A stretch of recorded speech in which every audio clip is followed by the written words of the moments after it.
Mesdames et messieurs, bonsoir. Merci d'avoir choisi RTI 1 à la une de ce 20h. Le président Alassane Ouattara a regagné Abidjan ce dimanche. Le chef de l'État revient d'Abuja au Nigeria où il a pris part au 62e sommet ordinaire de la CEDEAO.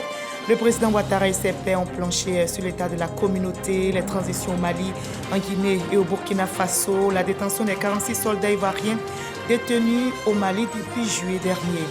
Le gouvernement s'attelle à assurer la sécurité alimentaire. Plus de 22 500 hectares de culture ont été mis en place, dont 10 000 pour le maïs.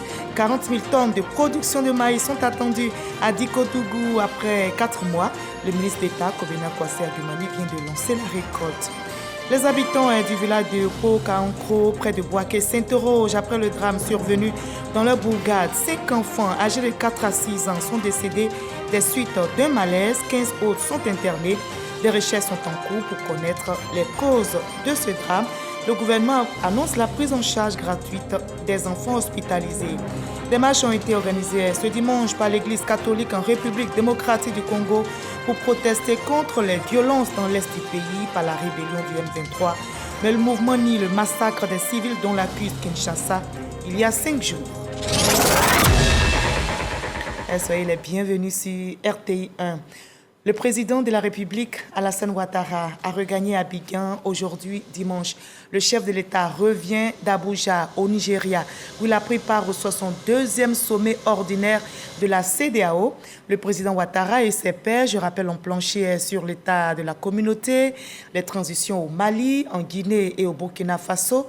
La détention des 46 soldats ivoiriens détenus au Mali depuis juillet a été également évoquée. Vous aurez le compte rendu complet de Jérôme Kofi Abolin dans quelques instants. Et c'est le clap de fin de la première édition du Forum ouest-africain de la jeunesse africaine débuté hier samedi 3 décembre ici à Abidjan. Les réflexions portent sur la thématique jeunesse et menaces d'instabilité en Afrique de l'Ouest. L'Institut de formation politique Amadou Gon Coulibaly, à l'initiative de cet événement, veut impliquer toute la jeunesse dans la lutte contre le terrorisme et les coups d'État. Angela Diallo, Franck Wadio. Pendant 3 jours, 300 jeunes africains ont vu leur capacité renforcée en vue de leur implication dans la lutte contre le terrorisme et le populisme. Il faudrait que, au niveau des jeunes, que nous prenions des dispositions, que nous d'abord prenions conscience de ces dangers et que nous puissions prendre notre responsabilité pour endiguer ces fléaux, mais également les prévenir pour éviter que ces fléaux qui sont déjà arrivés dans notre pays puissent, disons, s'élargir à d'autres pays de la sous-région. Il était important pour nous de venir confronter nos idées aux idées des autres pays de la zone ouest africaine, mais également de partager avec eux les bonnes expériences et les mauvaises expériences pour pouvoir bâtir en tout cas un futur plus radieux pour nos pays. Point d'orgue, une déclaration des délégations des différents pays présents. Nous condamnons fermement la prise de pouvoir par les coups d'État militaires et sous toutes autres formes de violence. Nous apportons notre soutien aux initiatives de la CEDEAO en vue de retour à l'ordre constitutionnel dans certains États de la sous-région. Nous encourageons la poursuite de la médiation pour un dénouement heureux de l'affaire des 46 soldats ivoiriens détenus au Mali. Prenons l'engagement d'amplifier la voix des jeunes de l'Afrique de l'Ouest en travaillant ensemble pour la promotion de la démocratie. En réponse, la porte-parole du conseil d'administration de l'Institut de formation politique Amadou Gon Coulibaly se veut rassurante. L'État ivoirien entend s'impliquer. Les participants ont pris des engagements forts. Je prends l'engagement de rendre fidèlement compte au conseil d'administration de l'Institut, puis au gouvernement, à Monsieur le Premier ministre Patrick Kachi, afin de porter à leur connaissance les engagements forts pris par les jeunes délégués. Au terme des travaux, un document sur les bonnes pratiques en matière de bonne gouvernance a été élaboré.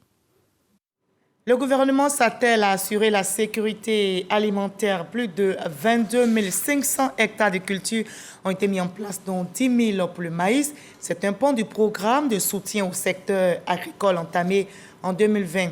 40 000 tonnes de production de maïs sont attendues cette année même à Dikodougou et précisément à Wamé-Sionka, près de 4 mois après le ministre d'État, Kobena Kwasi Agumani, vient de lancer la récolte. Walter Amadou Ouattara. Aux commandes de cette moissonneuse, Le ministre d'État, ministre de l'Agriculture et du Développement rural, donne le ton de la récolte de maïs à Ouamesionka dans le département de Dikodougou. Visiblement heureux et applaudi par les autres cultivateurs, Kobena Kwasi Adjoumani n'est pas seul à savourer l'instant.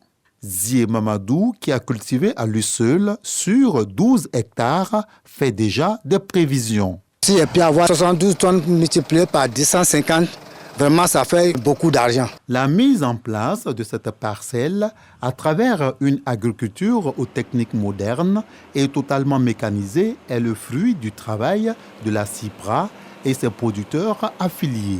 Ici, il y a 1500 hectares de maïs, dont 500 hectares réalisés par la communauté villageoise. Nous comptons investir l'équivalent de 20 milliards de francs CFA sur cette plantation industrielle.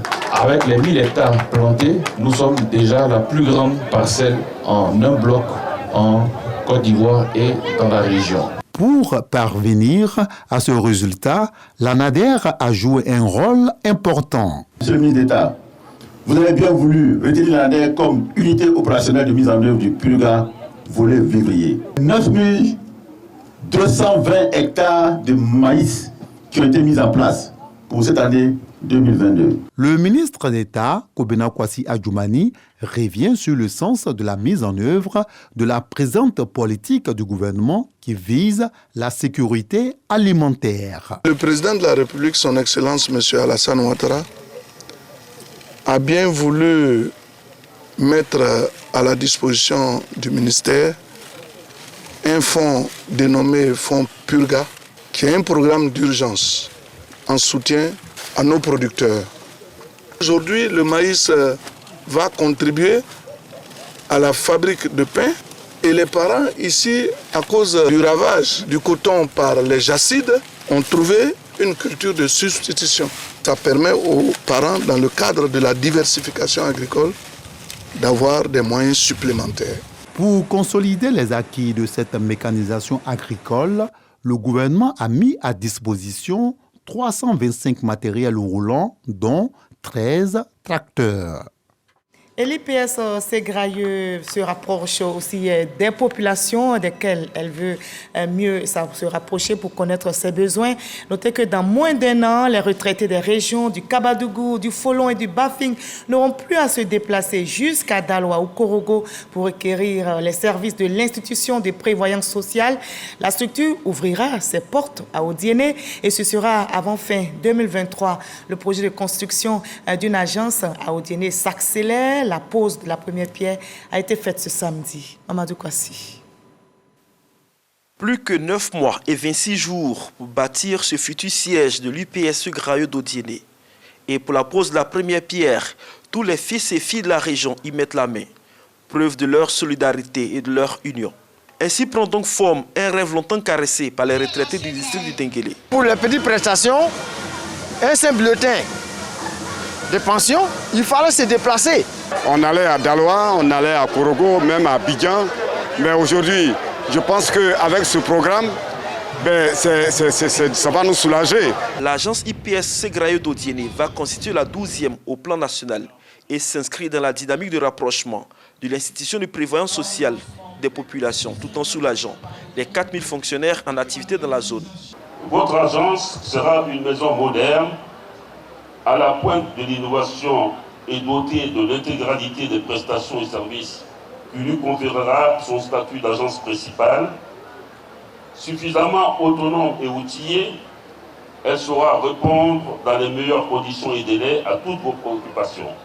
Les cadres du district d'Enguélé voient la réalisation de ce projet un acte de renforcement des actions de développement de la région. C'est avec grande joie que nous accueillons ce projet et c'est l'opportunité pour moi de remercier le président de la République, son Excellence, M. Alassane Ouattara, pour ses actions de développement en faveur de toute la Côte d'Ivoire, mais particulièrement Odiéné. Le ministre Andama Kamara se félicite de la concrétisation du projet cher aux seniors du Kabadougou, du Folon et du Bafing.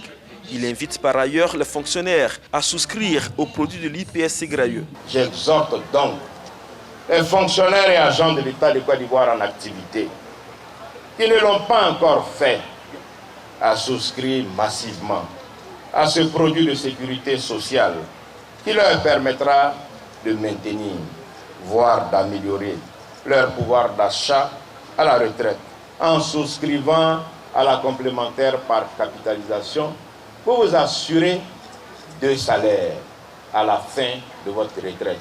La seconde partie de cette rencontre a été consacrée à la remise de chèques aux jeunes dans le cadre du PS Gouv 2 à travers le projet d'insertion des personnes vulnérables PIPV et le projet de promotion de l'emploi décent. Plus de 300 jeunes sont bénéficiaires de ces projets dans les régions du Kabadougou et du Folon. Les journées de la fonction publique démarrées le 28 novembre dernier ont pris fin, des journées initiées pour promouvoir une administration de qualité dans notre pays. Mais que retenir des retombées de ces journées? Quel bilan dresser? Hamza Diaby a reçu au magazine du dimanche à 13h le président du comité scientifique Narcisse Sepieso. Voyons un extrait de leurs échanges. L'administration ne produit pas de richesse. L'administration ne produit pas d'emploi. Mais l'administration catalyse l'ensemble des systèmes pour favoriser l'investissement qui lui crée la richesse, qui lui crée l'emploi. Nous avons donc souhaité et faire en sorte qu'au cours de ces journées, les fonctionnaires reprennent conscience davantage de leurs responsabilités dans l'émergence de la Côte d'Ivoire.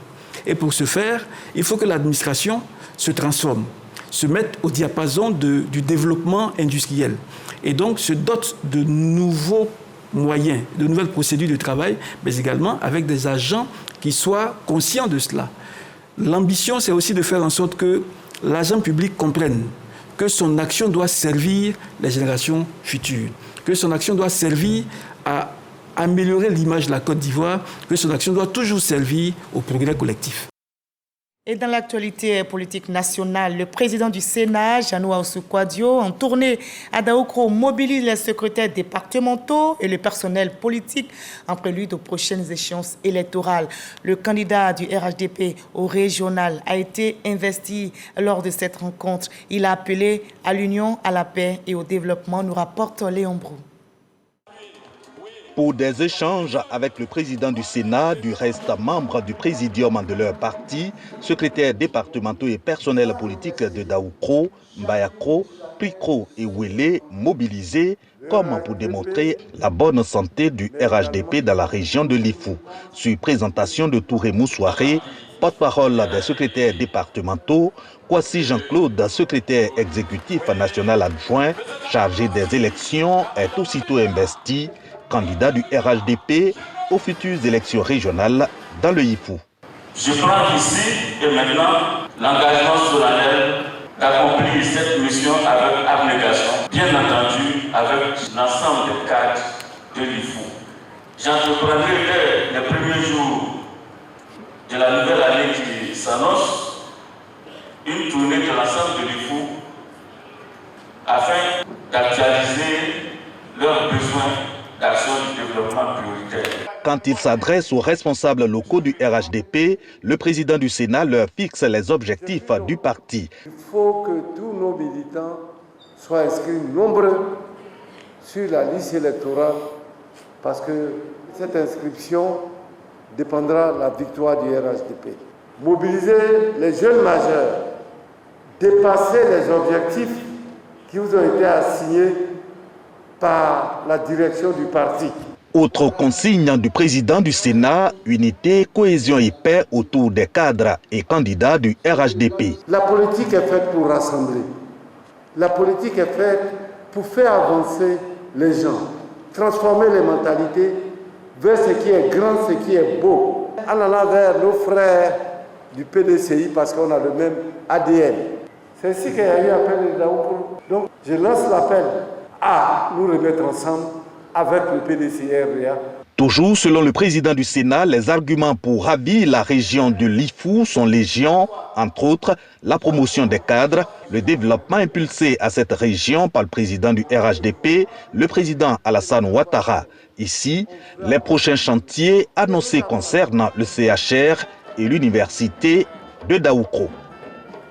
Le chef de protocole du président de la République et également secrétaire départemental, Éric Kaba, défendra les couleurs du RHDP au municipal à Cocody. Il a été officiellement présenté aux militants de la commune et c'était en présence de plusieurs cadres du parti.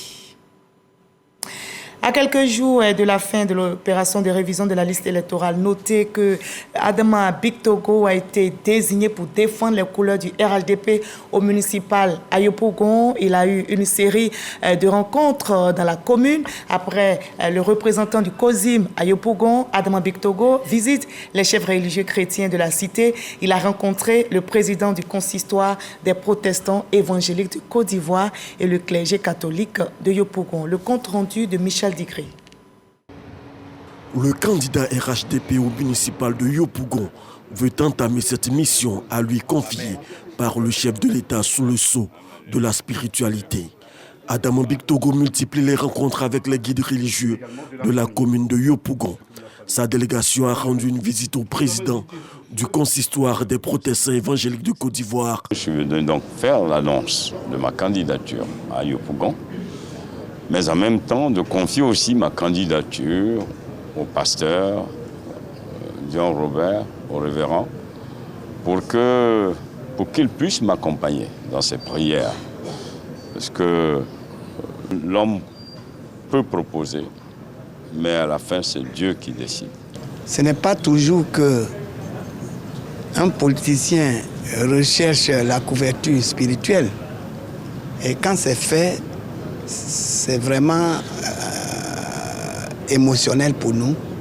Ça nous touche et nous sommes vraiment reconnaissants à Dieu de ce que déjà, en présentant sa candidature, il montre qu'il ne peut rien faire sans Dieu. Face au clergé catholique de Yopougon, Adama Bictogo est revenu sur les enjeux de ses rencontres avec les hommes religieux. Ils portent en eux des missions de rassembler les hommes. Et là, en particulier, de rassembler tous les Ivoiriens, toutes les familles ivoiriennes vivant à Yopougon. Or, c'est la mission première qui m'a été définie par le président Alassane Ouattara. Donc, ce sont des vecteurs de rassemblement, ce sont des vecteurs d'apaisement. Je voudrais donc que leur prière nous accompagne dans l'atteinte de ces objectifs, mais je souhaite aussi, par eux, atteindre ces objectifs de rassemblement des Ivoiriens pour que la fraternité ivoirienne soit agissante à Yopougon. Nous sommes heureux que nous puissions vivre en paix entre les religions en Côte d'Ivoire. Et s'il y a une question politique et qu'on vient nous voir, comme l'a si bien dit Son Excellence Monsieur le Président, c'est pour demander des prières. Mais nous sommes heureux que ce ne soit pas pour des questions qui coincent où on grince les dents, mais que c'est pour l'épanouissement d'une commune. Alors j'ai été très heureux de l'écouter et de lui faire les suggestions qui sont les suggestions de quelqu'un qui travaille avec la base de la population, les plus pauvres, les plus simples, aussi bien qu'avec les autres. Et donc, Monsieur le Président m'a écouté et j'en suis très heureux. Avant le clergé catholique de Yopougon et les responsables de l'église protestante baptiste Œuvre Mission Internationale, la délégation conduite par Adama Bictogo a visité le président du COSIM de Yopougon.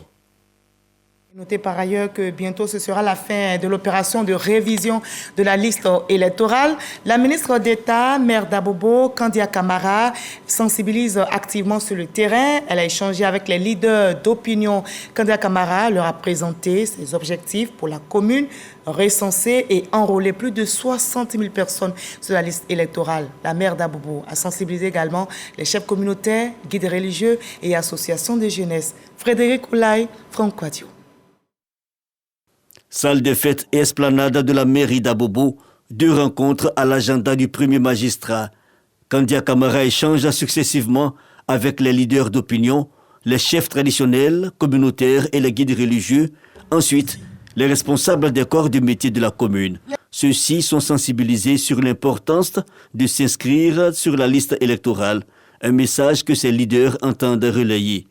Nos jeunes gens, nos fils et filles, qui ont l'âge de voter et de s'inscrire sur la liste, puissent effectivement avoir leur nom, leur identité sur la liste électorale, mais aussi cette action participe du développement d'une commune. À partir d'aujourd'hui, toutes les sous-sections seront que le maire nous a mis en contribution au travail et on va travailler. À quelques jours de la fin de l'opération de révision de la liste électorale, face à ses administrés, Kandia Camara sonne la mobilisation. L'objectif affiché, 60 000 personnes à enrôler. L'objectif, c'était de galvaniser davantage, encourager les populations, surtout celles qui ne sont pas encore enrôlées, de le faire. Cela est important parce que c'est un acte citoyen, donc chaque citoyen doit pouvoir le faire. Mais cela aussi est important pour le développement de notre commune. Aujourd'hui, la commune d'Abobo compte plus de 15 000 inscrits depuis le démarrage de l'opération.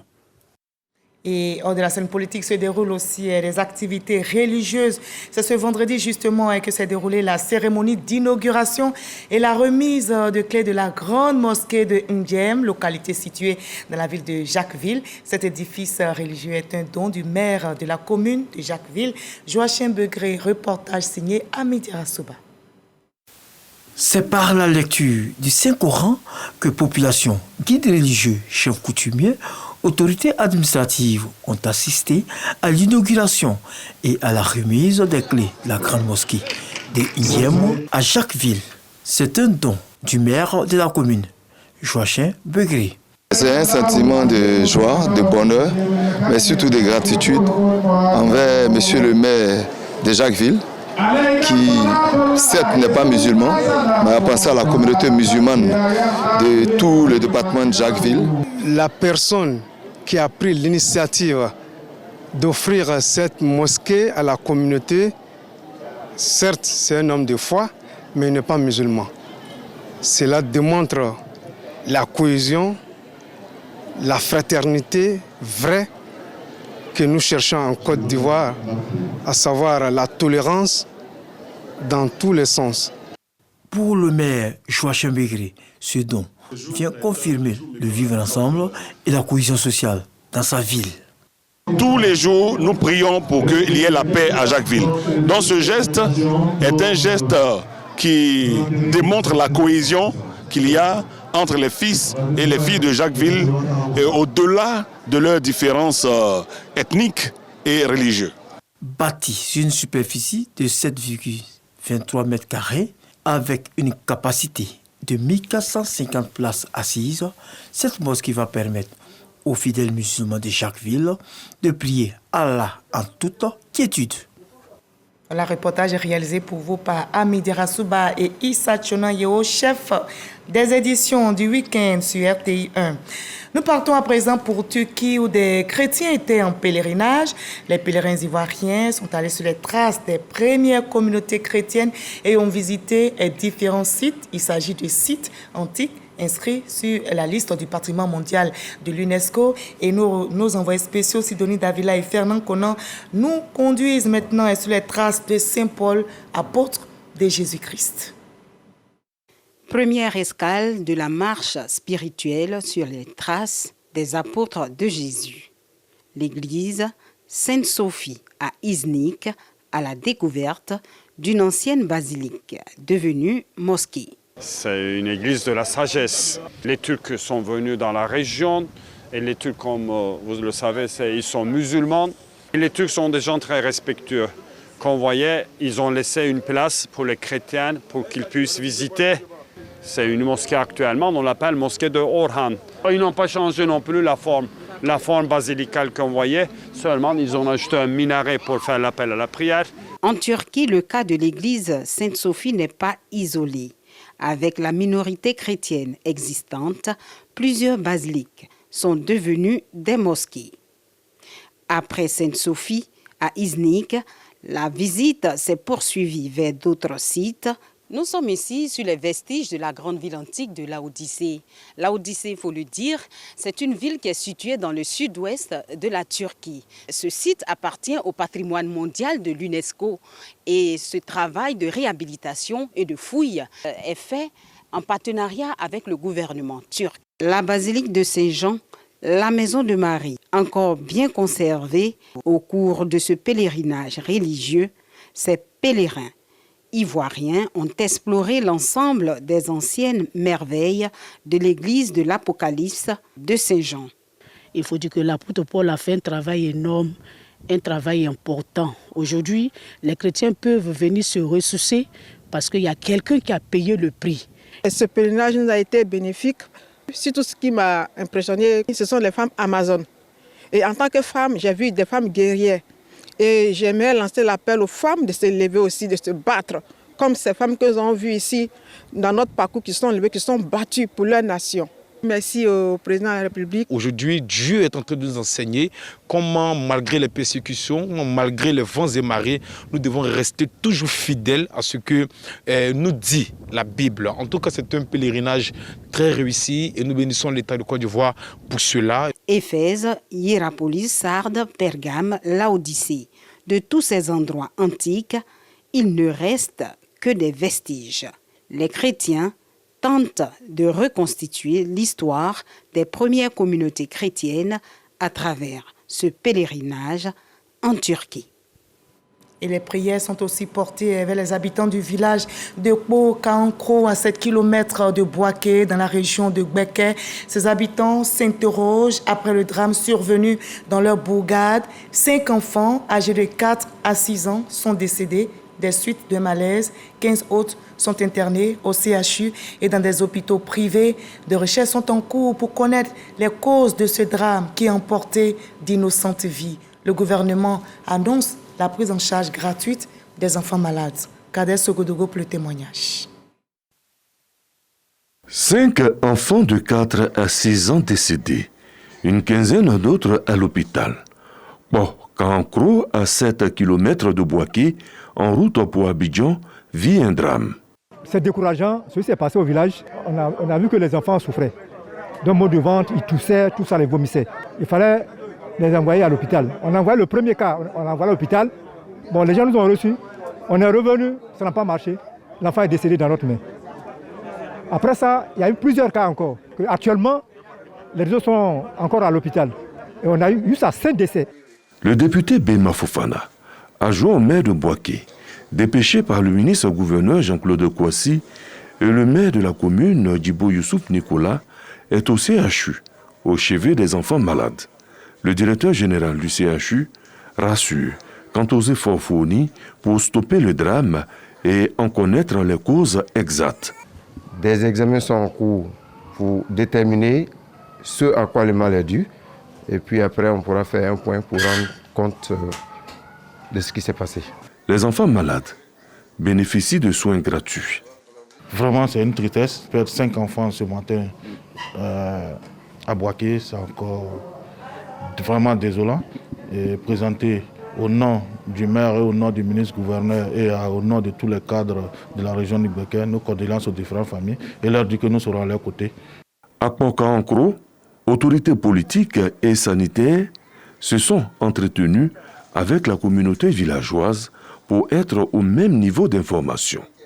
Un soutien financier du ministre-gouverneur a été remis au village. Et une page triste dans ce JT de 20h, il nous a quitté le 6 novembre dernier.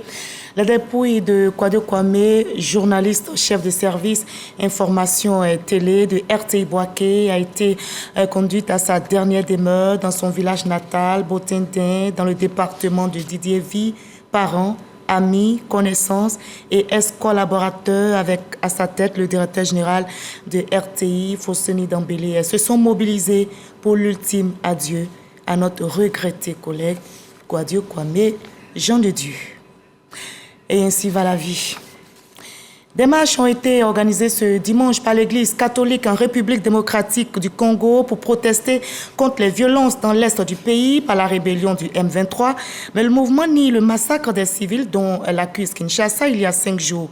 On se souvient, un sommet organisé le 23 novembre dernier en Angola avait ordonné un cessez-le-feu suivi du retrait des rebelles des positions conquises ces derniers mois, faute de quoi une force régionale est-africaine en cours de déploiement dans l'est de la RDC les délogerait. Notez qu'aucun retrait n'a été observé à ce jour. Et je vous propose le reste de l'actualité à l'étranger dans le 7/7. C'est avec Sidonie Davila.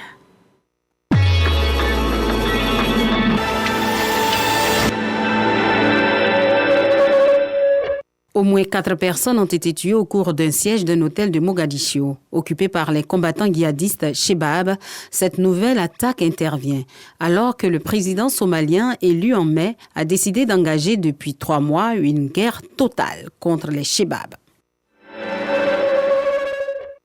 Visite d'État du président français Emmanuel Macron aux États-Unis, la toute première de l'administration Biden. Se veut pour Paris l'occasion d'afficher l'excellence des relations franco-américaines, mais aussi d'aborder les sujets qui dérangent.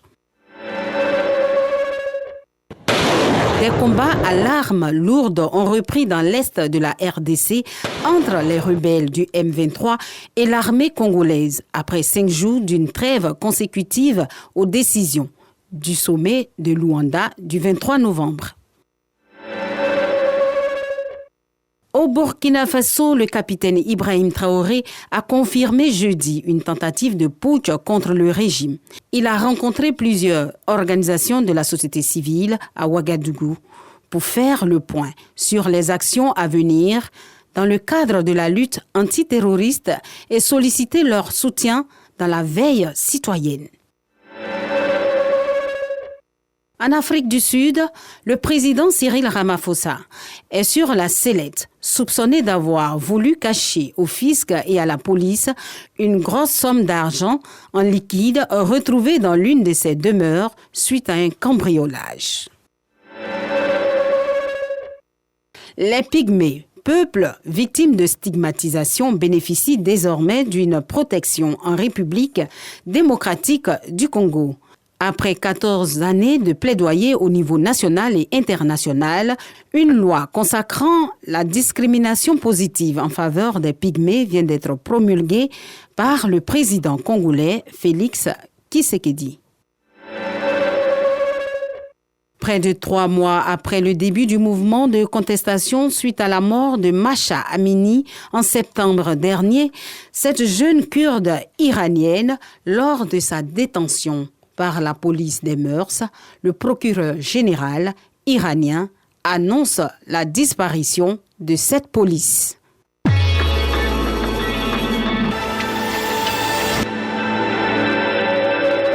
Voilà, je rappelle que le président de la République, Alassane Ouattara, a regagné Abidjan ce dimanche. Le chef de l'État revient d'Abuja au Nigeria où il a pris part au 62e sommet ordinaire de la CEDEAO. Le président Ouattara et ses pairs ont planché sur l'état de la communauté, les transitions au Mali, en Guinée et au Burkina Faso. On fait le point avec Jérôme Kofi Abolin. Quand il descend de son avion en provenance du Nigeria, il est environ 18h30.